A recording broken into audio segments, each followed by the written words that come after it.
job that nobody else wants to do.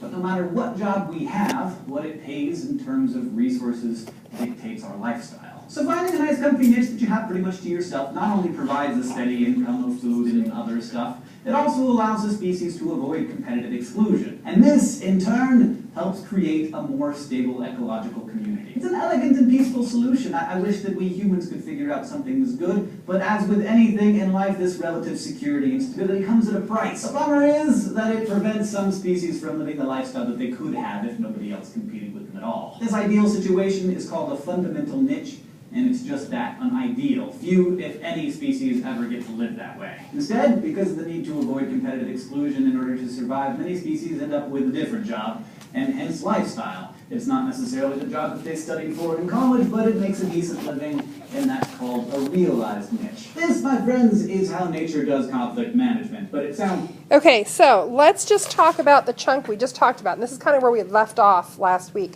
Fundamental niche versus realized niche. What do you have in your summary for those two ideas? Because those are important.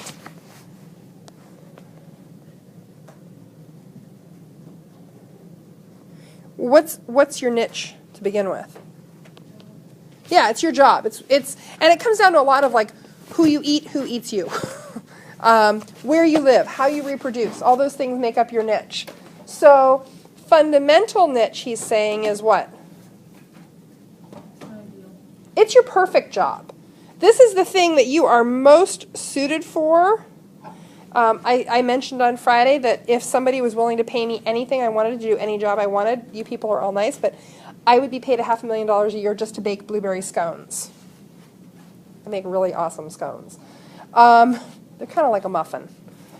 They're kind of like a blueberry muffin. So your fundamental niche is the perfect job that you would do if there was no competition for doing that job. What's your realized niche? Yeah, you'll settle for it. You can do that. Yeah, I can do that. And there's nobody else competing for that job.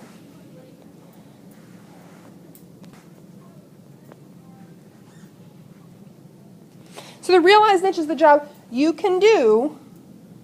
There's no competition for it. You don't have to fight anybody. You don't have to beat anybody out to do the job that's your realized niche. This is where we talked about wolves and coyotes.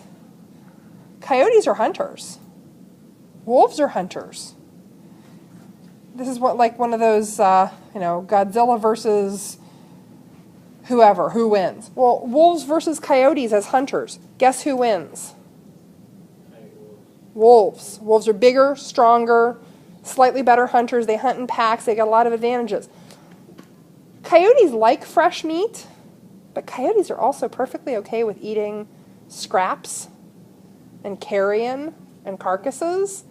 So where wolves and coyotes' range overlap, coyotes tend to eat a lot more dead stuff. In a perfect world, they'd both be eating nice fresh rabbits. In a world where they both have to live there together, coyotes know wolves are a little bit better as hunters than they are. The coyotes will take what they can get. Yeah, we can eat scraps off their elk kill. Yeah, we can live on mice and leave the rabbits and other small game to the wolves. They settle for a job that isn't their perfect job. And that's their realized niche. Okay, let's continue with our summary here. Kind of unnatural, doesn't it? I mean, Gauss taught us that competition and winning the competition was the natural order of things. So how could it be that part of the natural order actually involves letting everyone compete and win just a little bit? And how did we ever come to discover that things actually work this way? Well, it took a special kind of person, and to tell you about him, I'm going to need a special kind of chair.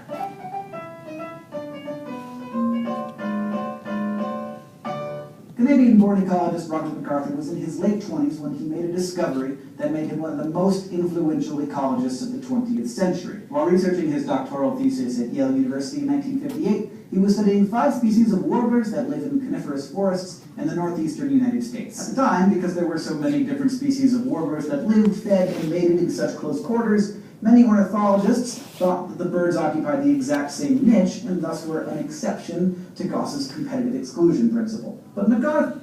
Okay, so just to recap something he just said, 5 species of warblers. So these are some of the notes that I would expect you would be writing down right now. So there were 5 species of warblers. A warbler is a little teeny tiny bird. So a warbler, it's a little tiny bird. They come in a whole bunch of different colors, and they're mostly shaped about the same. They have beautiful songs. To warble is to sing. I'm warbling badly. This biologist started looking at these 5 warblers. They all lived in the same kind of forest. They all ate similar foods. So people were saying, well, they're occupying the exact same niche. But how can that be? Because normally what principle would say one or more of them should be out? What's the principle? If you can't compete, you're out. Competitive exclusion. Yeah. Not execution, but close. They're not chopping off your head, but you're just not surviving. So, how can these 5 species that seem like they're so much alike live in the same place? Aren't they competing with one another? Why? And so biologists said, oh, they're an exception. But this guy just didn't believe it. Okay, let's go ahead and pick it up. Was not convinced. A mathematician by training, he set out to measure exactly how and where each kind of warbler did its foraging, nesting, and mating. In order to do this, he studied each tree the birds lived in, dividing them into zones, 16 zones to be exact, from bare lichen at the base of the trunk to new needles and buds at the tips of the branches. After many seasons of observing many birds in many trees, he found that each species of warbler divided its time differently among the various parts of the tree. One warbler, called the Cape May, for example, spent most of its time toward the outside of the tree at the top. Meanwhile, the bay-breasted fed mostly around the middle interior. MacArthur also found that each of the warblers had different hunting and foraging habits, and even bred at slightly different times of the year, so that their highest food requirements didn't overlap. These differences illustrated how the warblers partitioned their limiting resources, each finding its realized niche that allowed it to escape the fate of competitive exclusion. The phenomenon he observed is now known as resource partitioning, when similar species settle into separate niches that let them coexist. Thanks, and... Okay, what does it mean if you partition something? Are you familiar with this word in any context? It's on your vocab packet, yeah. Does anybody here share a bedroom with a sibling? Anybody ever shared a bedroom with a sibling? Okay. I have heard stories, now I'm an only child, but I have heard stories of siblings who went to such extremes as to make tape lines down the middle of the room, and everything on this side of the room is mine, and if you touch it, I will break you. If you step over this line, if your dirty laundry is on this side of the line, this is my half of the room. Has this ever happened? No. Okay, my husband and his brother have some ferocious stories about sharing a bedroom all the years they were growing up, and they're very different kinds of, one's very neat, one's very messy. My husband, I don't know why he married me. But yeah, because his brother drove him insane, because his brother is chaotic and messy.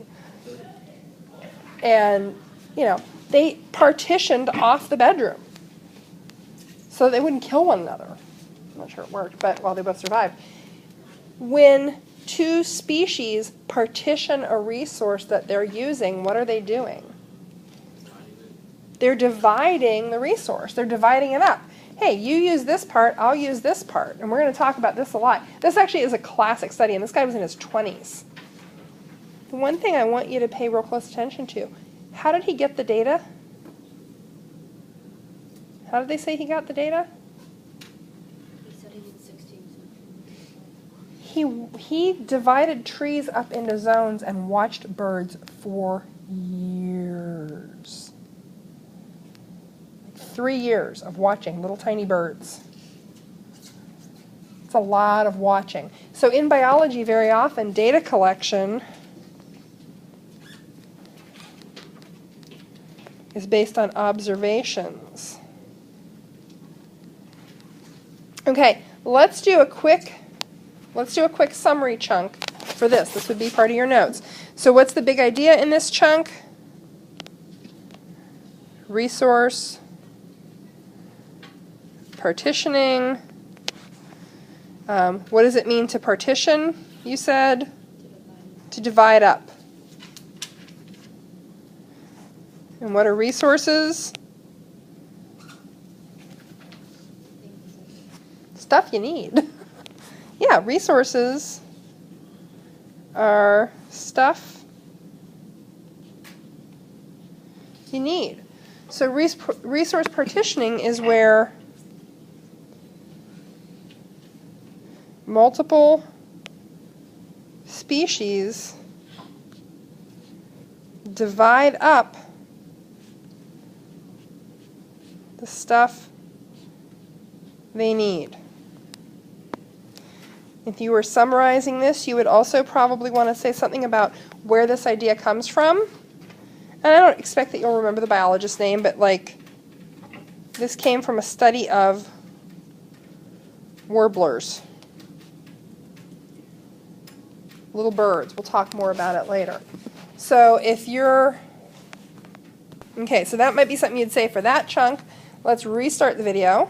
After this discovery, MacArthur became known as a pioneer of modern ecology, encouraging curiosity and hypothesis-driven research, championing the use of genetics and ecological study, and collaborating with biologists like E.O. Wilson and Jared Diamond. Sadly, he died of renal cancer at the age of 42, but his study of northern warblers remains a classic example of community ecology that is still taught today. So if organisms can do this, if they can behave in ways that help minimize competition while increasing their odds for survival, it follows that traits associated with this behavior would start being selected favorably. After all, that's what natural selection is for. When this happens, it's known as character displacement. To demonstrate, let's go back to some other famous ecologists. Our favorite.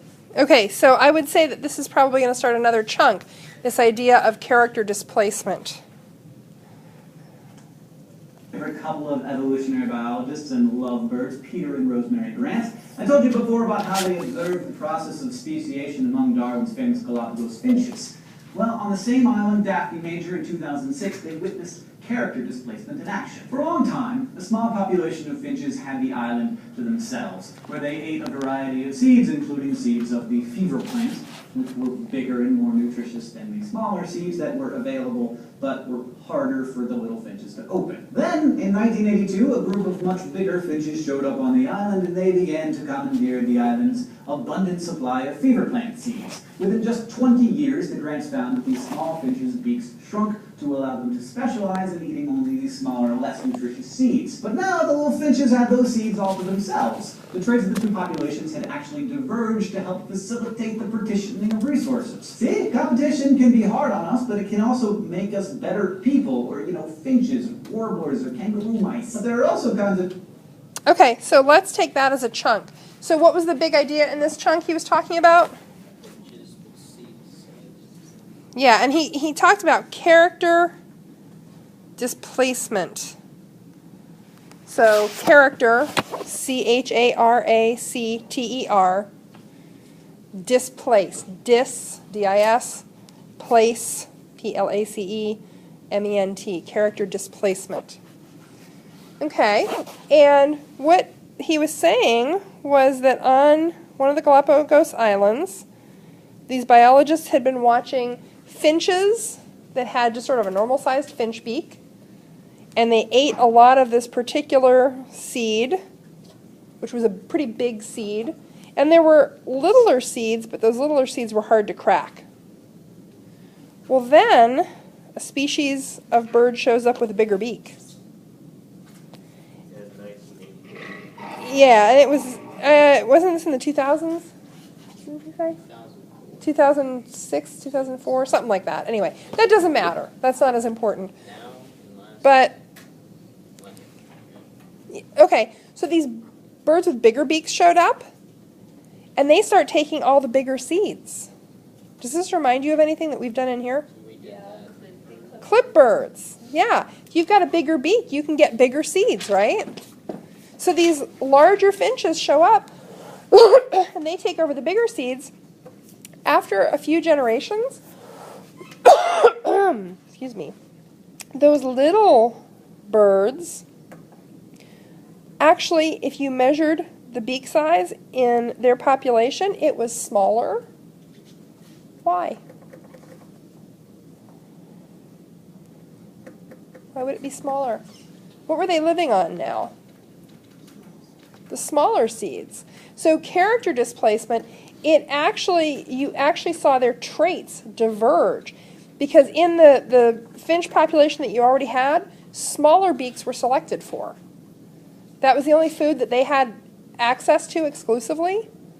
So the ones who had the best beaks for the small seeds survived better, passed on their genes better. Okay. Character displacement. So, anything else that you would have in there for your summary? So another idea that he mentions that I would put in my summary is that competition, did it change the species of finch? Did it change that species of finch? Yeah. Competition changes species is what he's saying. Okay, let's go ahead and we'll pick it up. Species interaction where species actually join forces in the fight for survival. This is the ultimate in conflict avoidance. In these cases, species in a community actually manage to avoid competition altogether by forming downright tight relationships that benefit one, if not both, of the parties involved. You may have heard of both of these cases. First, mutualism, where both species benefit, and commensalism, where one species benefits and the other is kind of like, whatever. Mutualism abounds in nature, and for those who've been paying attention to Crash Course, you've heard me talk about it many, many times before. For example, are mycorrhiza, the fungal roots that we talked about a few weeks ago, where fungi and plant roots get entangled and essentially rub each other's backs for nutritious favors. Others you may have heard about include flowering plants that produce nectars to attract pollinators and that bear fruit to attract animals to help spread the seeds inside. Oftentimes these relationships become rather needy, like in the case of termites. They can't break down the cellulose in the wood they eat without the enzymes produced by the microorganisms that live inside their digestive systems. Without the little critters, the bigger critters would die. Such a needy relationship is called obligate mutualism. By contrast, commensalism is where one species definitely benefits and the other isn't really hurt or helped. Such neutrality, of course, is difficult to prove because even a seemingly benign... Let's pause and let's go back to where he was talking about mutualism. We'll stop it there. Okay, so what would you have in your summary for that?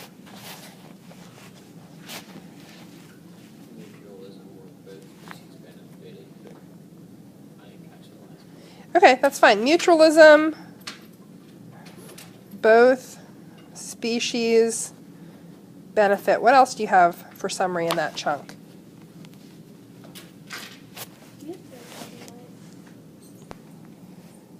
He gave a few examples of mutualistic relationships.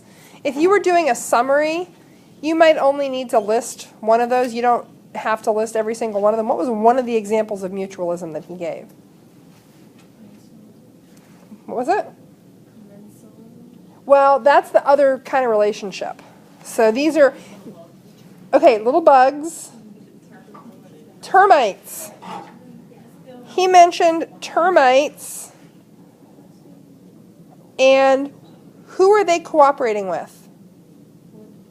Well, they eat wood, and they're cooperating with their gut bacteria.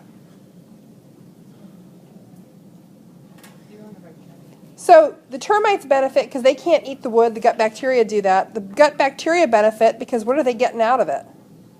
Food. Food and a place to live. They live in the termite gut. You have gut bacteria too. Remember, if we kill all the bacteria in your gut, you will die. You want to be covered in bacteria. It's a good thing. He also mentioned flowers. Did you catch? Flowers. And what were they in a mutualistic relationship with? Pollinators. So insects, a lot of bees and flies pollinate flowers. The flowers get pollinated, they get their pollen spread, they get to reproduce. The insects get food very often. And he also mentioned mycorrhiza. These are rhizomes here. Let me take a picture of them. So on my little tarantula fern, those furry root-looking things on the surface are rhizomes. Mycorrhiza are like microscopic rhizomes, and they live in forest soils. So he was saying that, you know, there are mycorrhiza that also have symbiotic relationships with trees, mutualistic relationships with trees. But you might not have caught that. Okay, so the last idea he talked about in this chunk, the last thing that I would probably have listed, is this idea of obligate mutualism. What does it mean if you're obligated to do something? You have to do it. You are legally obligated to come to school every day. Or not every day, but you're legally obligated to be in school if you're under 18 in the state of Ohio. You're obligated to be nice to your siblings when your parents are watching. There are a bunch of things you're obligated to do. If you have a relationship that's obligate mutualism, without the other thing, you die. You and your gut bacteria. You would die without them. So if I die, they die? Yes, you die, they die, you die. How would they die? Would they have to get like a disease or an infection that kill like stomach bacteria or something? If you take massive doses of broad-spectrum antibiotics, it can kill off all your gut bacteria. I mean, you can sterilize a human gut. Sure. Yeah, bleach. I mean, drinking bleach, that would kill you for other reasons. But it would kill you faster than your gut bacteria dying. But, yeah, I mean, if we kill off all your gut bacteria, lots of bad things happen. And it ends in you being dead. Even if it just die after they all die, you just slowly... Yeah, it would be slow. Well, one of the things that happens, we'll talk about it with competitive exclusion, you have good bacteria in your gut, you have bad bacteria in your gut. The good bacteria typically outweigh the healthy bacteria typically outweigh the dangerous bacteria. It's competitive exclusion. If you kill off all the bacteria and those unhealthy bacteria have a little bit of an advantage, guess who comes roaring back? The unhealthy bacteria. Like there's one called C. diff. Have you ever heard of C. diff? Anybody heard of this? It's people who are in chemo very often end up with C. diff infections, and elderly people who have been on repeated runs of antibiotics. When you get an antibiotic, if you've ever had an antibiotic and then suddenly gotten diarrhea, that's because it's killed off a lot of your gut bacteria, and you have to repopulate those gut bacteria. They'll tell you, like, drink some buttermilk, eat some yogurt, because you're helping to repopulate the bacteria in your gut. If you do an antibiotic and it kills off the healthy bacteria, C. diff, C. differentialis, is one of the unhealthy bacteria that lives in your gut. If you kill off all the good stuff repeatedly, C. diff can get a foothold, and if C. diff becomes the dominant bacteria in your gut, you can die from it. And what will happen is parts of the intestine will actually die, the tissue will actually die. It's a pretty awful way to go, from what I hear. Yeah, pretty painful and probably pretty smelly as well, just bad on all counts. But that's because the bacteria in your gut are competing with one another for nutrients and space. So it's competitive exclusion. You want to keep that community diverse.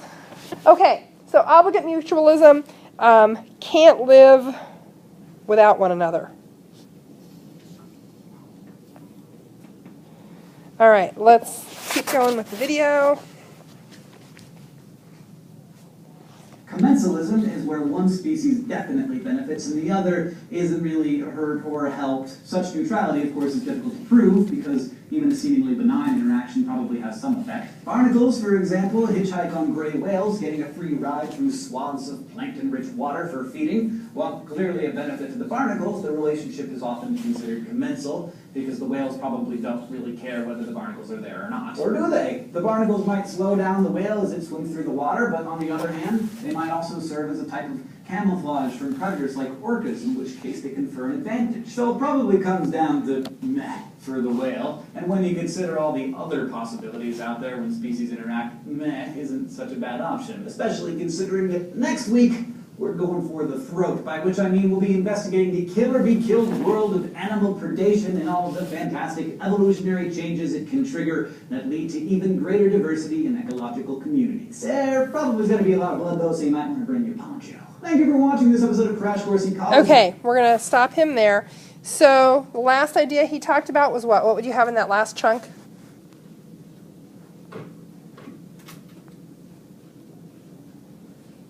What was the last idea he talked about?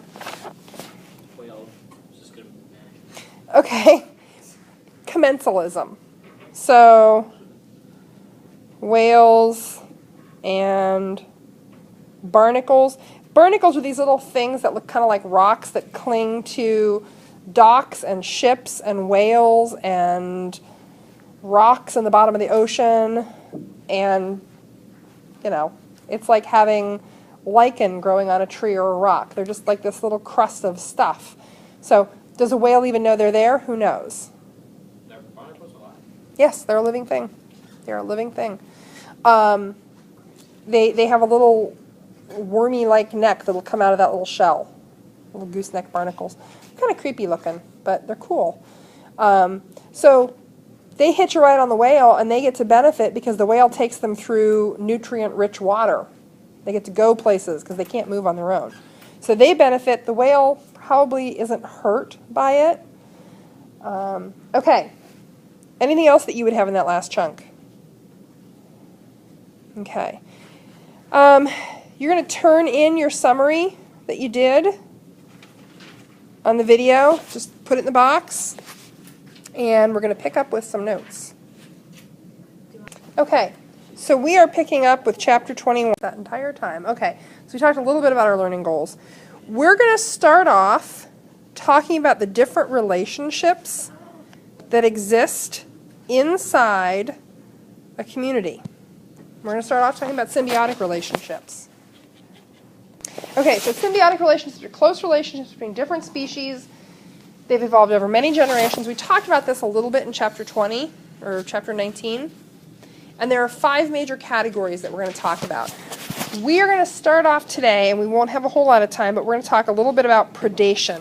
How appropriate that I highlight that in red. Because predation is bloody business. It's also the one that you already know the most about. It's the one that most students walk into biology. You know what predators are. You know what prey is.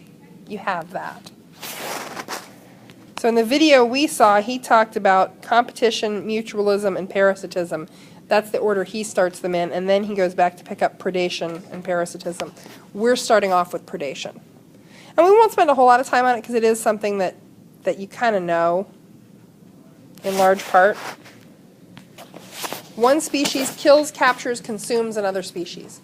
Predator is the killer. Prey is the getting killed. The kill-ee. Coyotes are a classic predator species, so are wolves, mountain lions, bobcats. All cats actually are predators. From your little house cat to a lion or a tiger to a bobcat or a lynx.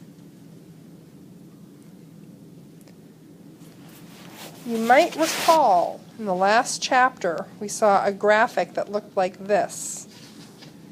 And we said, hey, here's the snowshoe hare population.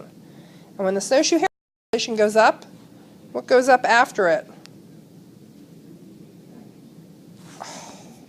So we saw the snowshoe hare population climb, and then after that, gee, the lynx population climbed because they had lots of food.